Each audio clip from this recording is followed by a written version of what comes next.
है उस पर अब यूपीएससी ज्यादा क्वेश्चन कर रहा है, उस पर ज्यादा क्वेश्चन वो पूछे जा रहे हैं और वहां से वो आउटपुट निकल कर आ रहा है। तो आपको ये समझना पड़ेगा कि ऐसा क्यों कर रहा है यूपीएससी, ये भी आप समझो कि आखिर यूपीएससी स्टैटिक क्वेश्चन पूछने की बजाय डायनेमिक क्वेश्चन पर इतना फोकस क्यों कर रहा है। मैं आपको इसका जवाब देता हूं। स्टैटोडायनेमिक से यूपीएससी को क्या फायदा होता है, कितने लोग ये जानते हैं स्टैटोडायनेमिक से क्या फायदा होता है? ठीक है, अब जरा समझो इसको। होता क्या है कि साल दर साल, जैसे लास्ट ईयर लगभग 8 लाख लोगों ने एग्जाम दिया था, अपीयर हुए थे 8 लाख, इस साल 11 लाख। तो इन दोनों के बीच में कितना कंपटीशन बढ़ गया? 2 लाख बच्चे एक साल में बढ़ गए, 2 लाख। सीटें बढ़ी कितनी? 700 से 800, नहीं सॉरी 100 के आसपास सीट्स या 95 के आसपास सीट्स बढ़ी, ठीक है टोटल। तो 2 लाख स्टूडेंट बढ़ गए और सीट जो है केवल 700 के आसपास बढ़ी। ये एक डिफरेंस बड़ा, काफी बड़ा आ गया। अब जरा ध्यान से समझो, अब यूपीएससी को क्या करना है? यूपीएससी को प्रीलिम्स एग्जाम में आपको छांटना है, आपको छांटना है, सेलेक्ट नहीं करना है, आपको रिजेक्ट करना है, छांटना है, ठीक है। तो अब क्या हुआ, इन्होंने छांटना शुरू कर दिया। अब इसके लिए अगर वो सेम सब्जेक्ट के साथ, मान लो ज्योग्राफी, हिस्ट्री, पॉलिटी, इकोनॉमिक्स, वो बेसिक सब्जेक्ट के साथ चलेंगे, तो यहां पर क्या होगा, जो जितना ज्यादा रट लेगा उतना ज्यादा वो अंदर चला जाएगा। तो मान लीजिए कोई 5 साल से तैयारी कर रहा है तो उसको ज्यादा एडवांटेज है। तो जो बेचारा अभी बच्चा नया नया आया है, अभी अभी 21 साल का हुआ है, जैसे इस बार भी कितने सिलेक्शन हुए जो फर्स्ट अटेम्प्टर थे, रैंक 5 को देखिए, हंसते हंसते लग गए रस्ते, 5वीं रैंक बॉयज में टॉप कर दिया। तो ऐसे बच्चों का तो सिलेक्शन ही नहीं होता। यानी जो यूपीएससी को समझ रहे हैं, यूपीएससी को जानते हैं, जिनका दिमाग उसके हिसाब से चल रहा है, ऐसे बच्चों का सिलेक्शन नहीं होता। क्योंकि आप जितना ज्यादा डाटा रटते उतना ज्यादा आपका सिलेक्शन होता है ना। ऐसे ही तो होता है भाई, 5 साल से आप हिस्ट्री पढ़ रहे हो, पॉलिटी पढ़ रहे हो, ज्योग्राफी पढ़ रहे हो, आपका सिलेक्शन जो है वो पहले हो जाना चाहिए। जो नए बच्चे आ रहे हैं, जो अभी आपकी तरह हैं, जो अभी अभी यूपीएससी में आने का सपना देख रहे हो, वो तो बेचारे बाहर हो जाते। तो यूपीएससी ने क्या किया, रिजेक्शन के इस मेथड को डालने के लिए उसने अपनी रेंज बढ़ा दी है, ठीक है, रेंज। तो रेंज मतलब परास, कि ठीक है तुम अगर हिस्ट्री, तुम ज्योग्राफी पढ़ रहे हो तो कोई बात नहीं है, तुम ज्योग्राफी पढ़ो। तो ज्योग्राफी में तुम चक्रवात तो पढ़ते चले आओ, कोई बात नहीं, तुम्हें याद है उष्ण कटिबंधीय चक्रवात, शीतोष्ण चक्रवात, सबको सब याद है। लेकिन चक्रवात पे हाल ही में कोई नई रिसर्च आई है, ठीक है, ये अल्निनो पढ़ते चले, अल्निनो आपको मैकेनिज्म याद है, अल्निनो पे हाल में ही कोई रिपोर्ट आई है, कोई नई चीज आई है। तो उसने क्या किया, इस रिसर्च को बेस बनाया और इस रिसर्च पे क्वेश्चन पूछ दिया कि अभी हाल ही में क्या हुआ। अच्छा, किताबें तो हमारी कई साल पहले अपडेट होती हैं, ठीक है। तो अब उस कंडीशन में क्या हुआ कि रिसर्च से हमारा आउटपुट जो है वो यहां से निकलकर बाहर आ गया, ठीक है। अब उसमें क्या हुआ, उसने स्टैटिक भी पूछ लिया कि चक्रवात का बेसिक, मान लो कि उसने पूछा कि उत्तरी गोलार्ध में जो चक्रवात होता है, यानी साइक्लोन जो होता है, वो एंटी क्लॉकवाइज होता है, क्लॉकवाइज होता है, तो बेसिक भी पूछ लिया। और हाल ही में ये फलाना चक्रवात आया था, इसके पीछे मेट्रोलॉजिकल डिपार्टमेंट में क्या क्या बातें हुई, चक्रवात के बार बार बंगाल की खाड़ी अरब सागर में बनने की, अभी जैसे क्या हो रहा है, टेंडेंसी चेंज हो रही है। पहले बंगाल की खाड़ी में चक्रवात ज्यादा थे, अब अरब सागर में चक्रवात आ रहे हैं। तो इंडियन डायपोल मूवमेंट जो होता है वो चेंज हो रहा है, वो just because of global warming की वजह से समुद्र का पानी जल्दी गर्म हो रहा है, ठीक है। तो भारत के दोनों हिस्सों पे अब ये जो है महामारी बहुत ज्यादा आ रही है, एक तरह से दिक्कत बहुत हो रही है। तो वो जो रिपोर्ट अभी हाल में आई है उसको उठा के उसने क्वेश्चन बना लिया। तो नतीजा क्या हुआ कि उसको ये समझ में आ गया कि जो रटकर आया है और जो करंट के साथ अपडेट है, जो रिसर्च के साथ अपडेट है, इन दोनों को एक बड़ा रेंज दे दिया ताकि आपको रिजेक्ट करने में आसानी हो सके। जिसके पास नॉलेज की रेंज ज्यादा होगी, ठीक है, वही क्या होगा, यूपीएससी में सेलेक्ट हो जाएगा। नॉलेज की रेंज, डेप्थ नहीं, रेंज, ये बात ध्यान रखिए। मतलब आप घुसते चले जा रहे हैं कि आपने रिसर्च, वो कह रहा है कि आपके पास रेंज होनी चाहिए। आप स्टैटिक और डायनेमिक दोनों सेगमेंट पे आप अपनी कमांड करके चलें।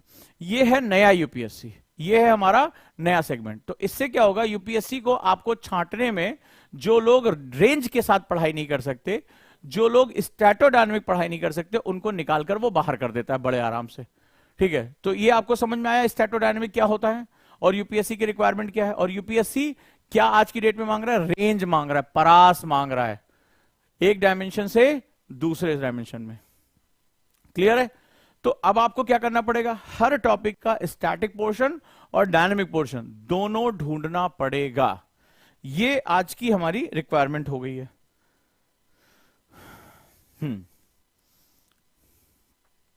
इसी तरह से जो क्वेश्चंस के लेवल हैं वो भी लगातार चैलेंज करते चले जा रहे हैं।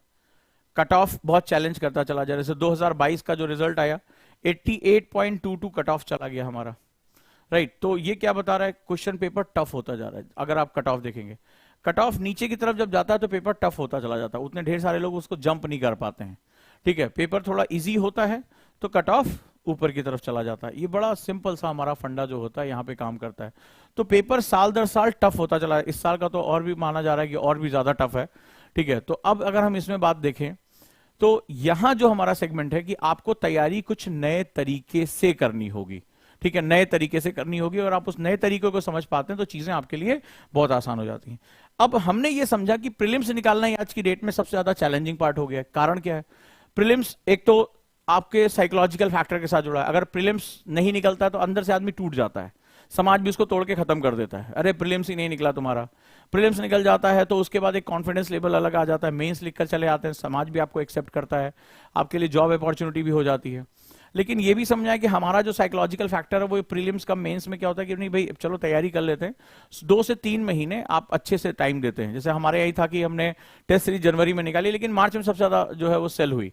तो यानी बच्चा मार्च में आने के बाद क्वेश्चन लगा रहा है, जो आरएसएम है, जो हम बार बार कह रहे थे कि आरएसएम पे फोकस करो, तो वो बच्चा मार्च में जाकर जो है वो टेस्ट सीरीज ले रहा है। अब जो मार्च में टेस्ट सीरीज देगा वो उसकी एनालिसिस कब करेगा, उसका बुकलेट कब बनाएगा, उस पर अपना जो है इंप्रूवमेंट कब करेगा। मई में तो पेपर था, तो नतीजा क्या रहा कि इतना कम टाइम होने की वजह से ज्यादातर बच्चों के साथ ये दिक्कत। अगर आप लोगों ने भी प्रीलिम्स दिया होगा तो आपको पता होगा कि टाइम कम पड़ गया आपको।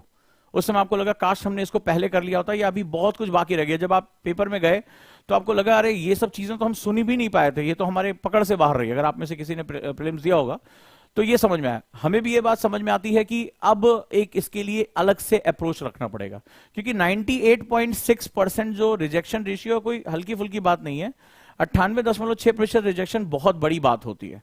और जो डायनामिक रेंज है मतलब यूपीएससी की, वो मतलब फैलती चली जा रही है, और उसकी भी मजबूरी है। 2-2, 2.5 लाख बच्चे हर साल कुछ सीटों के लिए बढ़ते चले जा रहे हैं, यानी हर सीट पे कंपटीशन बढ़ता चला जा रहा है, बहुत ज्यादा कंपटीशन बढ़ता चला जा रहा है। और उसमें भी बहुत बड़ी संख्या ऐसे बच्चों की जो ऑलरेडी सेलेक्ट हो चुके हैं, वो अपनी रैंक इंप्रूवमेंट के लिए एग्जाम दे रहे हैं। तो ऐसे में भी वो चीजें बहुत खतरनाक हो। मैंने आपको बताया था कि भाई वो मान लिया लबासना में या कहीं और भी आप ट्रेनिंग कर रहे हैं, सरदार पटेल एकेडमी में आप पुलिस की ट्रेनिंग ले रहे हो, ऑनलाइन आपके लिए पढ़ना आसान है, आज की डेट में कंटेंट आसान है, तो आप वहां बैठ के ट्रेनिंग के साथ साथ अपनी तैयारी कर रहे हैं, और आप आके फिर से दोबारा एग्जाम दे रहे हैं। अब आपका सिलेक्शन हो चुका है, आपको जॉब जाने का कोई खतरा नहीं है, आपका जो है कॉन्फिडेंस लेवल एक अलग हिस्से पे, तो वो भी आप एक बड़ा चैलेंज क्रिएट कर रहे हैं उन बच्चों के लिए जो पढ़ाई करना चाहते हैं, जो तैयारी करना चाहते हैं। तो इसको देखते हुए हमें एक सोचा, हमने लगातार 2022 में हमें इनपुट मिल गया था कि टफ बहुत होता चला जा रहा है प्रीलिम्स, मतलब कट ऑफ डाउन हो रहा है, टफनेस बढ़ती जा रही है। और इस साल 2023 में उन्होंने रिजेक्शन मेथड खत्म कर दिया, मतलब एक तरह से जो 10-12 क्वेश्चन का हमें एडवांटेज मिलता था वो पूरी तरह से उन्होंने डिस्ट्रॉय कर दिया। मतलब अगर आता है तो पूरा आएगा, नहीं तो फिर आप इसमें कुछ नहीं कर पाओगे। तो वो क्या हो रहा है, निगेटिव मार्किंग बच्चों की बढ़ती चली गई। जिन बच्चों ने एग्जाम दिया होगा उनको पता होगा कि निगेटिव मार्किंग बढ़ती चली गई। अब हमें भी लगा कि अब एक डेडिकेटेड पूरा 1 साल हमें इसमें तैयार करने की जरूरत है। लेकिन तैयार क्या करना है ये बड़ा जरूरी है, किस तरह से हमारे पास बच्चे आ रहे हैं। अब ये देखा गया कि हमें तैयारी के अलग अलग, जैसे कई बार बच्चे आए तो बच्चे ने इंटरनेट पे देखा वो फलाना बुक डीडी बासु या लक्ष्मीकांत बहुत अच्छी किताब, सबको पता लक्ष्मीकांत बहुत अच्छी किताब है, बट आपने कभी उस चीज को कभी ढंग से पढ़ा नहीं है, आप कभी उससे परिचित नहीं हो, तो आप डायरेक्टली उस किताब को एब्जॉर्ब नहीं कर पाओगे, आप कॉन्सेप्ट ही डेवलप नहीं कर पाओगे। प्रीलिम्स मैंने आपको बताया था ऑब्जेक्टिविटी रीजनिंग का एग्जाम है। रीजनिंग का मतलब होता है कि जितने मेरे फैक्ट अवेलेबल हैं, जितने मेरे फैक्ट्स अवेलेबल हैं, मैं उनका इस्तेमाल करते हुए क्या एक बेहतरीन बेस्ट सॉल्यूशन दे सकता हूं, ये इसको हम लोग रीजनिंग बोलते हैं। ठीक है, तो अब आइए वापस, अब हम इसीलिए हमें समझ में आया कि हमें एक प्रीलिम्स की बहुत आवश्यकता है। गुरुकुल आप जानते हैं कि गुरुकुल में हम कुछ ऐसा कर रहे हैं जहां हम उनकी लर्निंग कैपेसिटी को बहुत ज्यादा